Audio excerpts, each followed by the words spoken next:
Nous amorçons la troisième partie de cette émission. Vous qui venez de nous prendre au vol, sachez que nous sommes en direct au Cameroun. Au Cameroun, on est allé aux urnes aujourd'hui pour élire le nouveau président. On a parlé de la journée de vote, on a décrypté un peu la manière dont les gens se sont exprimés et on a estimé qu'il y a eu plus de peur que de mal. Mais on pose la question de savoir est-ce qu'il y a eu de vraies avancées. On va faire une étude comparée entre le vote d'il y a 7 ans par rapport à maintenant. Est-ce que les choses se sont mieux passées? En tout cas, nous avons de nouveaux invités sur ce plateau. D'abord, M. Norbert Bellinga, qui représente le candidat Paul Biya. Merci beaucoup, M. Bellinga. Merci. Également avec nous, M. Ernest Akofou, qui est revenu sur ce plateau et qui représente le candidat Franklin Ndifor. Merci, monsieur. Bonsoir, une fois de plus. Jean-Marie Ngondi Banganté, qui est chef de mission du Plan international pour la démocratie et la paix en Afrique. Merci. Merci. Également avec nous, monsieur Samuel Menang, qui est revenu sur ce plateau. Il représente le candidat Serge Espoir Matombe. D'abord, je voudrais demander à M. Ngondi Banganté de ce que vous avez observé tout le long de la campagne électorale et du vote aujourd'hui. Comment est-ce que vous vous sentez satisfait? Je vous dirais oui en tant qu'observateur, parce que depuis le processus électoral, ça veut dire le enregistrement de fichiers électoraux, la campagne, jusqu'à ce jour du 7, nous avons rencontré tous les acteurs impliqués dans l'organisation. Ça veut dire le ministre de l'administration des territoires, M. Atangandi, le directeur de l'ECAP, M. SOC, Eric, et des représentants de certains partis politiques avec qui nous avons beaucoup échangé. Suite à cela, nous pensons que la satisfaction est là, parce que ce jour du scrutin même, nous avons déployé 12 observateurs dans 8 des 10 régions, mais nous avons travaillé en synergie avec d'autres associations de la société civile. Et ce qui ressort à la tombée de la nuit, c'est-à-dire après la fermeture des bureaux de vote, en principe, tout s'est bien passé. Mais, qu'à cela ne tient, nous avons aussi constaté que les partis politiques en liste, ce n'est pas tous qui avaient les représentants dans les bureaux de vote dont nous avons observé. Par exemple, à Bamenda, au sud-ouest, et à Douala, même ici à Yaoundé. À Bastos, là où nous étions, là où le président a voté, c'est là où ils étaient presque au complet. Mais les autres, même qui étaient à côté, ils n'avaient pas leurs représentants dans ces bureaux de vote. Mais ça, ce sont des observations mineures. Mais dans l'ensemble, nous disons que le matériel électoral est au complet. Le matériel électoral a été déployé dans l'ensemble, dans les 10 régions du Cameroun, et la qualité est bonne. Bon, voilà ce que nous pouvons dire jusqu'à ce moment. Monsieur Bellinga, de l'avis de nombre d'invités sur ce plateau, il ressort que la commission électorale pouvait faire mieux, ne serait-ce que sur le plan de la confiance que cette commission aurait pu inspirer à l'ensemble des acteurs engagés dans ce processus. Parce qu'aujourd'hui, on dit qu'il y a des représentants qui sont allés à des endroits, on les a empêchés d'y être, alors que cela est quand même source de crédibilité pour ce scrutin. Est-ce que ces choses que vous entendez, est-ce que ça ne vous gêne pas un peu? Bien, je pense que la première chose qu'il convient de dire à ce sujet, c'est d'abord de se féliciter, je crois, des conditions globalement satisfaisantes d'organisation de ce vote, qui marque une étape importante dans ce processus électoral en vue de l'élection du président de la République. Les observateurs, monsieur qui est observateur ici, dont les équipes se sont déployées dans 8 régions, l'a souligné tout à l'heure. Donc on a des conditions de vote globalement satisfaisantes. Il faut en féliciter les acteurs, le peuple camerounais, qui manifeste par là son attachement à la paix, à la stabilité, toutes les organisations qui concourent, publiques, ainsi que l'ECAM. Donc pour l'instant, nous n'avons que des affirmations tendant à indiquer qu'il y aurait eu quelques problèmes dans certains bureaux de vote, mais je pense que pour l'instant, ces affirmations ne sont pas encore étayées par des faits bien établis. Et nous devons nous féliciter que notre code électoral, offrant la matière des voies de recours qui sont ouvertes aux candidats, aux partis politiques, pour pouvoir formuler des contestations ou des griefs concernant ces incidents qui se seraient déroulés dans certains points. Mais globalement, je crois que le représentant d'un parti politique qui était déjà ici s'est félicité des avancées qui ont été constatées à l'occasion du déroulement de ce vote. Nous allons jeter quand même une étude comparée, vous allez dire, entre l'élection de 2011 et 2018. Et je vais donner quelques éléments précis qui vont nous permettre de pouvoir apprécier. D'abord, on sent une certaine réduction du nombre de candidats. De 23 candidats en 2011, on en est à 9 candidats pour 2018. On a noté également la hausse de la caution présidentielle qui est passée de 5 millions à 30 millions cette fois-ci. Et aucune femme n'est candidate cette fois-ci. Alors, Monsieur Ménan, par rapport à ces éléments-là, peut-on parler d'avancée? Quelle analyse faites-vous de cette différence? Oui, je voudrais dire qu'on peut vraiment parler d'avancée, avancer à tous les niveaux. Vous faites bien de mentionner que on constate des avancées au niveau de la caution qui est passée de 5 millions à 30 millions.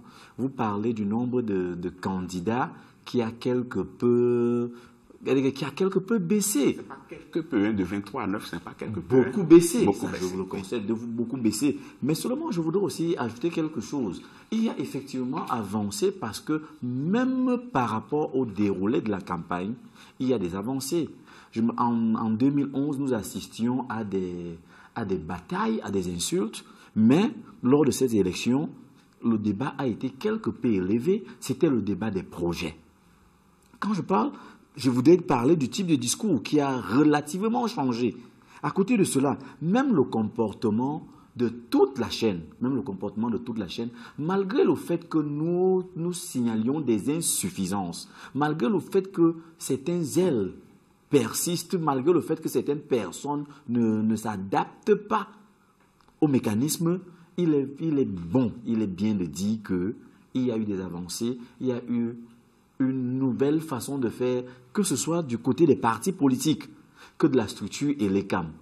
Lors de la première partie de cette émission, j'ai signalé les bureaux de vote qui ont été sortis des casernes pour des lieux publics. Avancée majeure. Hein? Oui, c'est une avancée. C'est une avancée. Donc, je dis, nous sommes dans la logique des avancées, mais comme nous le disons toujours au PUS, on peut faire mieux. Allons vite, montons d'un cran. Je vais demander à M. Akofo, prononcez-vous quand même sur la caution qui passe de 5 millions à 30 millions. Ça répond à quelle logique selon vous? Je pense que là, je vous remercie d'abord pour cette question. Je pense que là, il n'y a aucune logique parce que le code électoral ne stipule rien là-dessus. Apparemment, les gens, le politique décide à son gré et dit bon, maintenant il faut passer les 5 millions parce qu'il n'y a aucune logique là-dessus. Et regardez même le financement pour les partis politiques ou bien ce qu'on donne comme subvention aux partis politiques. Il n'y a aucune logique là-dessus. Vous voyez à certains candidats, surtout mon candidat, le prophète Difoafan, oui, il n'a pas pris les 15 millions qui lui ont été proposés pour financer sa campagne électorale. Parce que il y a une nuance dans le code électoral. On ne stipule pas que, bon, dès que vous déposez tel montant, on va vous donner tel montant. Pourquoi préciser d'autres choses et à ce niveau-là, on ne précise pas? C'est autant de choses qui peuvent peut-être revoir. Je voudrais quand même comprendre ce que vous dites. La caution est de 30 millions. Si. Mais l'accompagnement qu'on donne aux candidats est de 15 millions. Oui. C'est cela. Oui. Et vous estimez que c'est trop peu, c'est cela? Ou c'est les 30 millions qui sont trop élevés, ou c'est les 15 millions qui sont trop peu? Il n'y a, c'est pas dit que c'est trop peu, parce que là, j'ai dit le code ne le stipule pas. Il faut que les règles soient claires. Donc vous voulez que ça soit inscrit dans le code électoral. Parce que le montant. Parce que subitement, nous passons de 5 millions à 30 millions. On ne comprend pas comment ça se passe ainsi. On s'est basé sur quoi? Maintenant, quand c'était 5 millions de cautionnement, on a donné 30 millions. Maintenant, quand on verse 30 millions de cautionnement, on donne 15 millions. Ça ne s'explique pas. Donc, votre candidat n'en a pas reçu? Il n'a pas reçu. Pourquoi? Parce que déjà, voyez-vous... excusez-moi, déjà, voyez-vous, Et quelque part, avant cette élection qui a eu lieu aujourd'hui, nous voyons que les administrateurs civils, les gouverneurs, les préfets, les sous-préfets, vous avez vu la dotation qui leur a été donnée, les 3 millions, 1 million, 500 000 et 400 000 consorts. Oui, non, ça allait à 669 millions. Imaginez-vous que les subventions qu'on donne aux partis politiques, ça va à 270 millions, et pour la dotation qu'on a donnée aux administrateurs civils va à 669 millions. Regardez, ça n'a aucun sens. Alors, je me dis, le ministère en charge de l'organisation des élections, je veux parler de l'AT, puisque c'est l'AT, le ministère de l'administration territoriale, qui a eu à gérer cet argent, c'était un cafouillage. Et c'est comme une insulte qu'on disait aux partis politiques, mais si que vous prenez ou vous ne prenez pas. Parce que, regardez. Ma question, quel est le message que vous faites passer quand vous dites que votre candidat a décidé de ne pas prendre cette somme-là? Quel est le message qu'il veut nous faire passer? Déjà, c'était un homme de Dieu. Pas parce qu'il a refusé cet argent, parce que c'était petit, c'était un homme de Dieu. Il s'est donc senti que s'il allait courir derrière les miettes, on allait dire, bon, celui-là, il allait chercher de l'argent. Parce qu'avant qu'on ne propose cet argent, ça tournait pré-campagne. Période pré-campagne, il avait déjà dépensé plus de 100 millions de francs. Maintenant, on revient, on le donne 15 millions. 15 millions représente quoi? Partir de Yaoundé pour l'extrême nord, c'est plus de 15 millions à dépenser. Si vous avez une équipe de 20 personnes, supposons que vous allez par route. Le carburant, louer les véhicules, loger les gens, la restauration, ça va à plus de 15 millions pour faire un déplacement. Mais bien entendu qu'il n'est pas dit que c'est l'État qui va vous aider à faire le tour du pays. Je vous comprends. Okay. Mais une minute, s'il vous plaît.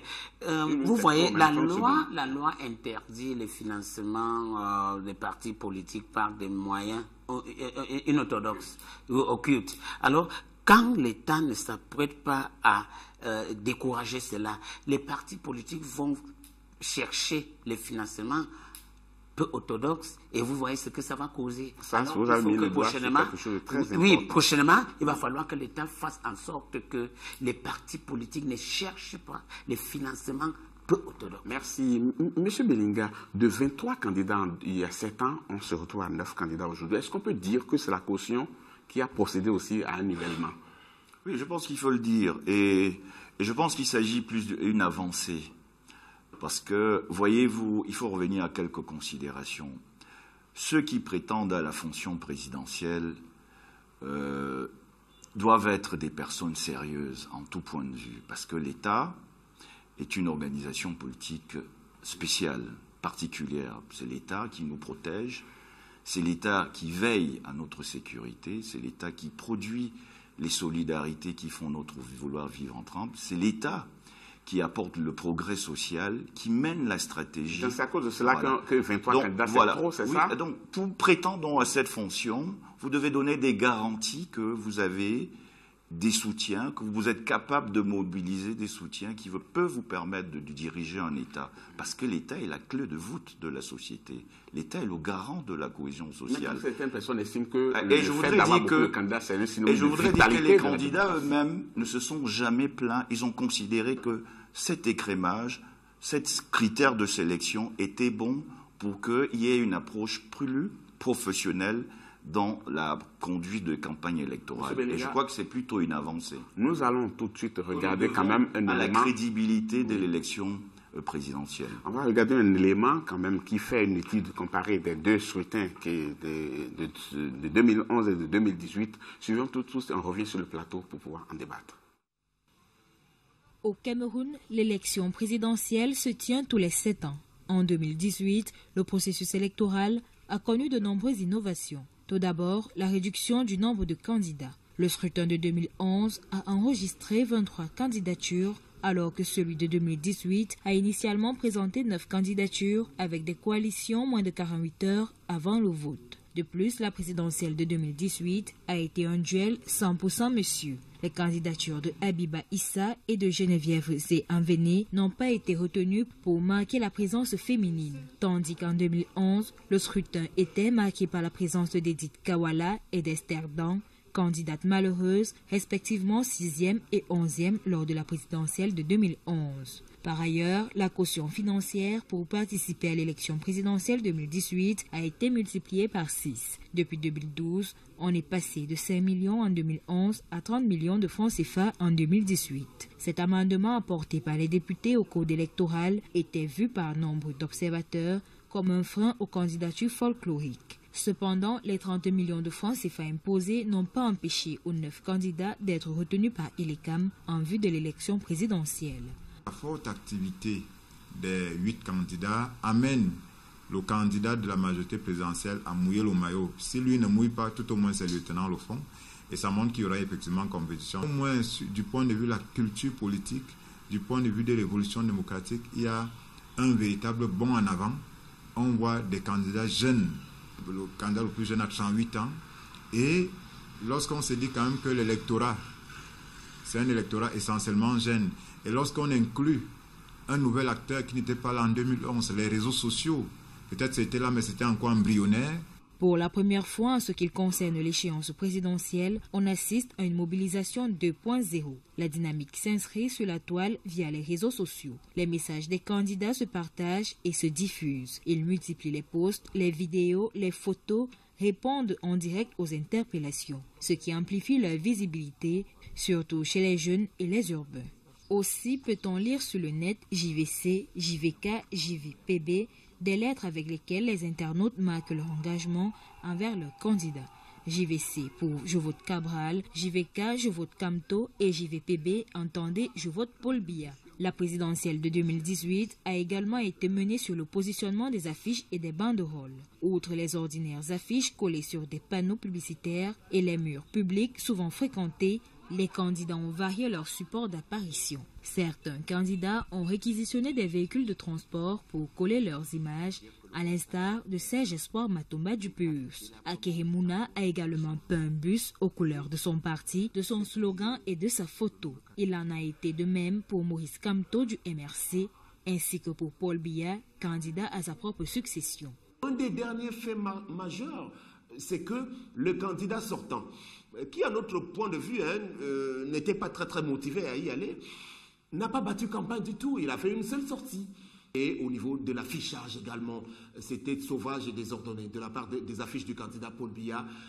Toutes ces choses-là, pour nous, ne nous ont pas amenés à nous décourager. Depuis l'avènement du multipartisme en 1990, le scrutin de 2018 se positionne comme celui ayant suscité plus d'engouement comparé à celui de 2011. Non seulement on a assisté à un véritable éveil politique des populations, mais aussi à une meilleure formulation des programmes de la part des candidats. Contrairement au traditionnel mot d'ordre Biya Mosgo, scandé par certains partis de l'opposition.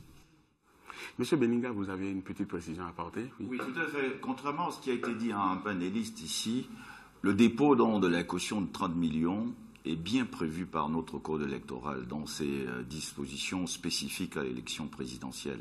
Il s'agit donc d'un critère de recevabilité des candidatures à l'élection présidentielle qui a un fondement juridique bien identifié. Donc je tenais à apporter cette précision. Mais par rapport à l'accompagnement que l'État fait aux candidats, est-ce que ce n'était pas mieux que ce soit inscrit de manière très claire? Parce qu'au nom de quoi on a décidé de donner 15 millions aux candidats? Ça fait peut-être partie des avancées que les candidats peuvent exprimer. Mais je pense qu'ils ont eu une période pour pouvoir s'exprimer sur le code électoral. La caution était de 5 millions, mais on leur devait donner 30 millions. Voilà. Maintenant, la caution passe à 30 millions et on leur donne 15 millions. J'ai du mal à comprendre la logique qui sous-tend cela. Il y a certainement des considérations de soutenabilité budgétaire, il y a d'autres conditions. Et je pense que les candidats étaient bien inspirés de formuler leur contestation sur les dispositions du code électoral pendant la période qui précédait la convocation du corps électoral. Parce qu'ils ont beau jeu d'invoquer cette disposition maintenant que le jeu a commencé. Je pense qu'il y a, de leur part, je pense que un petit problème de bonne foi aussi. Monsieur Ngondi Banganté, dans votre mission d'observation, vous voyez quand même les règles qui sous-tendent le processus. Vous avez regardé le code électoral. Est-ce qu'avec du recul, dans les recommandations que vous ferez, est-ce que vous pouvez aller jusqu'à toucher ce code-là aussi? Parce qu'apparemment, ce code est à l'origine quand même d'un certain nombre de mécontentements ou d'incompréhensions ici. Oui, vous savez... ce monde n'est pas parfait et ce que l'homme fait aussi n'est pas complètement parfait. Le code électoral présente certaines insuffisances, mais cela appartient aux acteurs politiques, n'est-ce pas, de s'asseoir et faire des propositions pour tendre vers la perfection. Est-ce que vous comprenez? Mais en ce qui nous concerne, les observateurs, les recommandations que nous faisons, à chaque fois, par exemple, 2011, 2013, 2018, au sénatorial et autour, ceux qui organisent les élections ou cette élection présidentielle prennent en compte, n'est-ce pas, des recommandations qui peuvent, n'est-ce pas, faire en sorte que le processus prochain soit mieux organisé que celle la précédente. Parlons donc de la caution. Peut-être que vous ne m'avez même pas posé cette question. Oui. Je pense qu'un parti politique sérieux ne doit pas attendre que l'État finance. Alors, si l'État s'est engagé à financer les partis politiques pour telle ou telle élection, il faudrait franchement que cela ait une base juridique. Le monsieur venait de dire que 15 millions ne peuvent même pas payer le transport d'ici jusqu'à l'extrême nord. Ce qui n'est pas faux. Hein. Voilà, ce qui n'est pas faux. Mais un parti politique qui a les militants et les sympathisants, qu'on dise que la caution est à 50, 100 millions, s'il a seulement 10 000 ou 15 000, et qu'il donne 10 000, je ne sais pas combien, ça pourra, n'est-ce pas, payer. Mais si cette caution élevée est à dessein pour pouvoir, n'est-ce pas, éliminer certains candidats qui n'auront pas 30 millions, ça, ce n'est pas aussi une très bonne chose. Ce n'est pas une très bonne chose. Si l'État décide que prochainement, il faudrait franchement que cela ait une base juridique. Parce qu'on ne comprend pas qu'en 2011, que les gens payent leur caution à 5 millions et que l'État finance à 30 millions. Vous voyez? Et c'est l'inverse. Oui, et c'est l'inverse. Oui. C'est l'inverse, ce n'est pas bien. Mais si ça a une base juridique, je pense que ça serait mieux. Et ça appartient aux acteurs politiques de s'asseoir et voir comment est-ce qu'ils peuvent, n'est-ce pas, revoir ce code électoral, en principe, qui présente, n'est-ce pas, quelques insuffisances.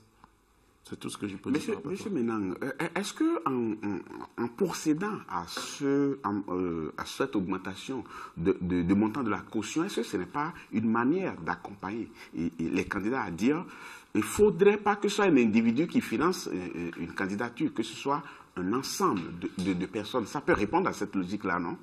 Oui, certainement, ça répond à cette logique parce qu'un parti, ça doit être un parti, ça doit être des militants et non un individu. Ça, nous sommes d'accord. Mais je voudrais un peu revenir sur ce qu'a dit M. Jean-Marie Banganté.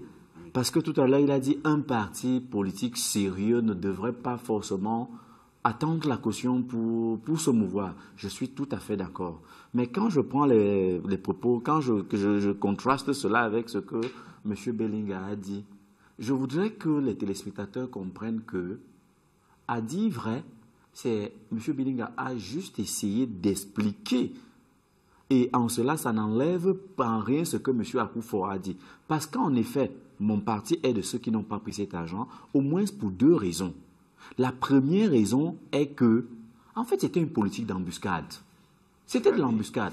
Embuscade parce que, eh bien, la base juridique, ça veut dire que, quelle que soit l'explication que M. Bellinga a voulu donner, la base juridique qui prévoit, c'est-à-dire que le montant à recevoir au prorata du cautionnement n'est pas clair. Or, pour nous, au PUS, nous avons donc voulu par là passer une leçon à l'État du Cameroun, au régime en place. Ça veut dire que des lois soient claires pour que le jeu soit franc. Ça, c'est le premier niveau. Le second niveau. Le second niveau, un cautionnement, ce que nous n'avons pas aussi voulu. Parce que Donner 30 millions, ça rejoint ce que M. Jean-Marie a dit. C'est-à-dire, c'était une façon d'exclure ceux qui n'atteindraient pas ce seuil. M. Bellinga a été très diplomate et très élégant à sa manière en disant qu'il faudrait que ceux qui prétendent à cette fonction fassent montre d'une certaine élévation, de certaines garanties. C'était ça son mot. Mais moi, j'ai eu envie de dire que monsieur... absolument à la stature que nous voulons pour un président de la République. Je suis d'accord. Mais j'ai aussi envie de dire que peut-être derrière cela, M. Bellinga a simplement voulu dire que ceux qui sont prétendants à cette fonction soient désormais des nantis, ce qui n'est pas juste. Parce qu'on peut avoir un leader qui cristallise les foules. Non, c'est mon mot, c'est pas le vôtre. Mais je dis que j'ai l'impression que M. Bellinga voulait dire des nantis. Or, un leader, un vrai, peut cristalliser les foules, peut conduire un parti sans être nanti. Merci. Monsieur Akoufou, à Koufou, il n'y a pas de femme candidate. Est-ce que c'est quelque chose qui vous gêne un peu? Oui, et je dois être inquiet parce que, voyez-vous, en 2011, il y avait Madame Esther et Madame Kabangwalai, Edith Kabangwalai. Kawala, oui, j'appelle Kabang peut-être par affinité. Cette fois-ci, il n'y a aucune dame. Il y a déjà le facteur des 30 millions. Je pense que ça fait en sorte que... Les femmes ne sont pas nantis ici. Nous savons au Cameroun... Je ne vous le fais pas dire. Au Cameroun, peut-être pas pourrait pas être d'accord avec vous. Hein, bon. Oui, parce que en dehors du fait que vous dites qu'on ne peut pas être d'accord, je ne comprends pas pourquoi en 2011, il y avait 2 dames, mais aujourd'hui, il n'y a aucune dame. 2 ont déposé, mais malheureusement, on ne sait le pourquoi leur candidature n'avait pas été retenue. Mais je me dis quelque part, c'est ça. Mais voyons déjà que le pourcentage de femmes au Cameroun, c'est presque 52%. C'était une forte raison pour que les dames reviennent à la scène politique. Parce qu'il ne faut pas qu'elles jouent toujours des rôles, des seconds rôles. Heureusement, il y a une dame qui encourage, celle qui fait More Women in Politics. C'est déjà quelque chose. Est-ce que vous allez jusqu'à dire qu'il faut prendre des instruments législatifs pour encourager les... Enfin, justement, il y a des partis comme le RDPC que M. Bellinga représente. Bon, ils ont fixé un taux de 30% qu'il faut inclure peut-être au niveau des mairies, au niveau de sénatorial ou députés, qu'il faut inclure 30% de femmes dans les listes électorales. C'est déjà quelque chose. Mais pourquoi réduire même le nombre? Je pense qu'en réduisant ce nombre, ça stigmatise la femme. Et elle se voit toujours être en train de jouer le second rôle. C'est pas moi qui le dis.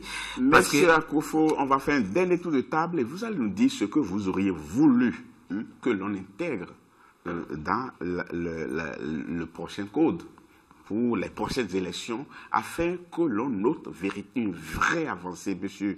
Menang. OK. Qu'est-ce qu'il faut intégrer pour que notre processus électoral connaisse une avancée remarquable? Eh bien, chez nous, nous pensons la première des choses, c'est d'abord une volonté. Que ceux qui sont aux affaires aient d'abord, premièrement, la volonté. Et cette volonté fera en sorte qu'ils soient capables de comprendre que, la liste, le bulletin unique est le chemin à prendre.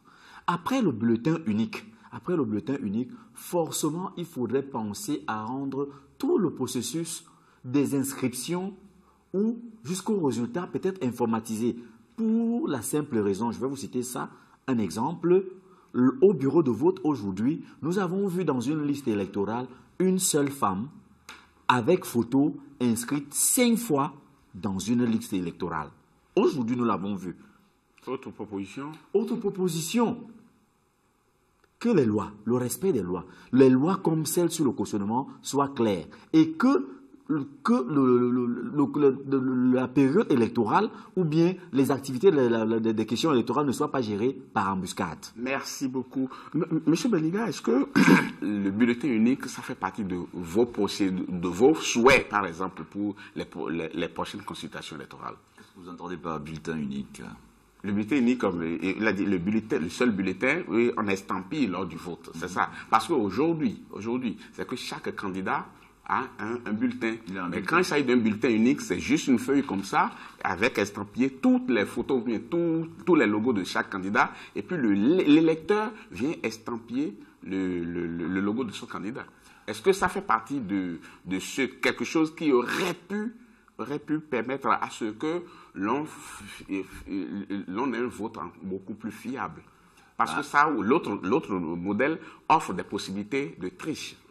Bon, évidemment, il y a plusieurs modalités d'expression du suffrage, parmi lesquelles celle que vous évoquez. Il appartient aux acteurs du jeu politique de faire un travail d'inventivité, donc de faire de propositions. Tant que beaucoup demandent quand même ce bulletin unique, et dans nombre de pays aujourd'hui en Afrique, on est pratiquement au bulletin unique. Ça peut être retenu comme une voie, mais il appartient donc aux acteurs politiques de démontrer le bien fondé de cette modalité-là, afin d'enrichir notre processus électoral. Et l'informatisation, c'est possible, ça? Bien entendu, mais le processus est déjà pour une large part informatisé. Lorsque j'ai dû me renseigner sur mon bureau de vote, l'agent des LECAM qui m'a renseigné a consulté son ordinateur, donc le processus est déjà informatisé. Est-ce que vous allez inscrire dans le prochain code électoral le montant qu'on va accorder aux candidats à l'élection présidentielle? Ça fait partie de points qui peuvent être l'objet de discussions entre les partis. Mais je voudrais juste dire une chose. Nous devons d'abord nous féliciter de l'étape à laquelle nous sommes parvenus, celle du vote. Mais le processus n'est pas terminé, puisque à partir de ce soir, les commissions, les organes spécialisés des LECAM vont se mettre en activité pour procéder aux opérations avant d'en arriver à la proclamation des résultats. Et je voudrais donc le plus dur. Voilà, et je pense qu'il est bon donc que les acteurs du jeu politique, après cette première étape, soient appelés à la retenue et au respect des dispositions constitutionnelles, légales et réglementaires qui organisent le processus électoral. Monsieur Banganté, quand vous écoutez comme les uns et les autres les petites suspicions qu'on met sur la table, est-ce que vous êtes confiant de la suite du processus? Parce que le plus dur commence maintenant apparemment. Parce que dans la plupart des pays, le vote se déroule très bien, mais après, on ne sait pas ce qui se passe. Il y a des contestations et ainsi de suite. Et puis, ces petites contestations-là, déjà, font le lit à ce que sera Est-ce que vous êtes rassuré? Oui, je suis rassuré. Avant de vous répondre, je vais déjà féliciter le peuple camerounais qui a voté dans la quiétude, dans la transparence, sans pression. Et aussi féliciter ceux qui ont organisé, ça veut dire l'ECAM et puis le ministère de l'administration des territoires. Et juste aussi dire à tous les candidats d'être humbles, de ne pas donner les résultats, parce qu'on ne doit pas dire j'ai gagné ou j'ai perdu avant la programmation officielle dans les résultats. C'est ce qui apporte souvent des problèmes dans les pays. Pas tout à fait, oui, monsieur Banganté. Parce que ça nous fait... Ailleurs, dans certains pays, on a vu quand même des gens aller dans les bureaux de vote avec leur téléphone portable et d'émettre sur des radios pour donner les résultats. Cela n'a pas empêché... C'est ce qui apporte les problèmes. Parce que ça fait aujourd'hui 26 ans, dans 36 pays, 120 élections sur le continent. C'est ce qui pose problème post-électoral. Je ne vais pas citer donc de cas ici. Donc, parce qu'une élection présidentielle, il faut un seul président pour un seul fauteuil, qui est de fair play, que ce soit X ou Y, qui perd, qu'il accepte, et que celui qui gagne, qui ne soit pas aussi forcément celui qui a tout gagné. Alors, s'il y a des recours à faire, il y a les dispositions constitutionnelles et autres, faire recours à des organes ou à l'organe officiel à régler donc ces problèmes et ne pas se faudrait-il qu'il faut faire confiance en ces organes-là?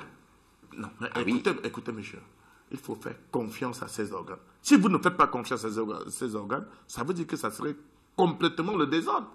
Pourquoi ne pas faire confiance à ces organes? L'ECAM est composée des membres de partis au pouvoir, de l'opposition et de la société civile. Ça veut dire en principe que c'est une coloration, bon, celle n'est même pas trop neutre, toutes les trois parties sont là, et que... Monsieur Banganté, qu'est-ce que votre mission, plan international pour la démocratie et la paix en Afrique, va faire pour contribuer à ce que le processus continue et s'achève correctement? Par exemple, nous faisons des recommandations, le bulletin unique, que nous avons proposé depuis 2011, ici, et dans d'autres pays, ceux qui organisent l'élection ont adopté. Parce qu'en faisant le bulletin unique, ça réduit le coût à l'État. Ça limite les fraudes. Donc vous souhaitez qu'on aille au bulletin unique aussi? Bulletin unique. Parce que dans des pays, il y a des gens, ils demandent si tu m'apportes les bulletins de ce que tu n'as pas voté, je te donnerai 5 francs, je te donnerai 100 000 et autres. Et ça contribue à la fraude. Et ce n'est pas bien. Est-ce que vous voyez? Ce n'est pas bien. Le bulletin unique est tellement très important pour pouvoir, n'est-ce pas, limiter les fraudes lors d'une élection ou des élections. Chers invités, nous sommes à la fin de cette partie de l'émission. Il est temps de vous remercier. Merci beaucoup d'avoir été des nôtres. Monsieur Norbert Bellinga, Monsieur Ernest Akofo, Monsieur Jean-Marie Ngondi Bagante, Monsieur Samuel Menang, merci à vous tous. Chers téléspectateurs, vous avez dû constater que dans le cadre de la mission d'Africa 24 pour cette élection, nous avons quand même intégré la donne qui constitue les téléspectateurs et les internautes. On va en parler aussi dans cette émission. On va parler des chantiers qui attendent le nouveau président, surtout il y a quelques foyers de tension dans certaines parties du pays. Quels sont les chantiers qui attendent le prochain président? C'est ce que nous allons voir dans la toute dernière partie de cette émission. Mais avant, on va marquer une pause. On vous retrouve dans quelques instants.